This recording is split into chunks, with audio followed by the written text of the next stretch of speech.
साथियों नमस्कार। मुझे बड़ा आश्चर्य है। ममता जी को लोकतांत्रिक तरीके से तो अच्छी सफलता मिल गई है, बंगाल की जनता ने यही तय किया है।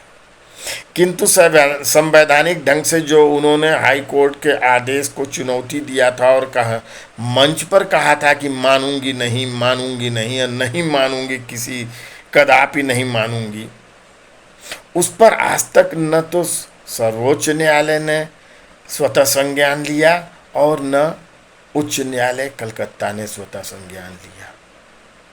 क्या संवैधानिक पद पर बैठी हुआ कोई अधिकारी जैसे मुख्यमंत्री ममता, वह उच्च न्यायालय के आदेश को इस ढंग से सार्वजनिक रूप से न मानने की घोषणा कर सकती है? और यहाँ पर क्या संविधान का उल्लंघन नहीं हो रहा है? न्यायपालिका की अवमानना नहीं हो रही है? इसकी कोई चिंता क्या सर्वोच्च न्यायालय और उच्च न्यायालय को नहीं करनी चाहिए? निर्णय को चुनौती देने का अधिकार है सरकार को।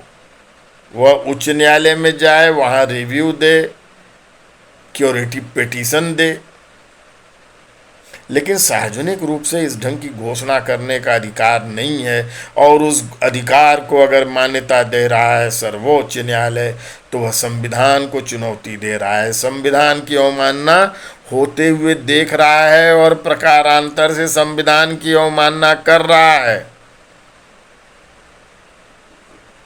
इस पर हमें गंभीर हो जाना होगा और सर्वोच्च न्यायालय की भी इस प्रवृत्ति पर निंदा करनी ही चाहिए, आलोचना कठोर होनी चाहिए।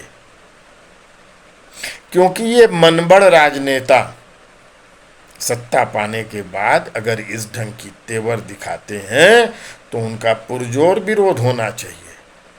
वैसे भी उन्होंने तमाम संवैधानिक संस्थाओं पे हमले किए हैं, ईडी पे हमला करवाया है, किया है, और सीबीआई पे तो खुद हमला किया है, जेल भेजा है।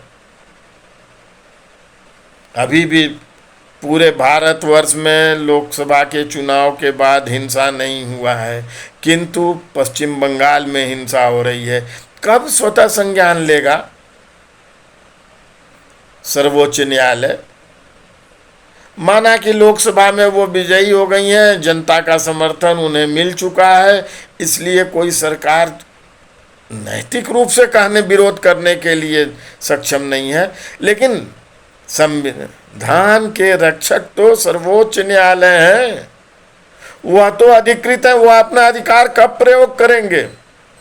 या उन पर भी भेदभाव, पूर्वाग्रह का आरोप लगेगा कि वो विशेष संरक्षण दे रहे हैं, संविधान को खंडित करने, अपमानित करने वाली ममता जी के साथ खड़े हो रहे हैं। यह बड़ा प्रश्न हमें अब तो उठाना ही चाहिए, जमकर उठाना चाहिए और इतना शोर मचाना चाहिए कि कुंभकर्णी नीति से सर्वोच्च न्यायालय जग जाए। जय भारत, जय संविधान।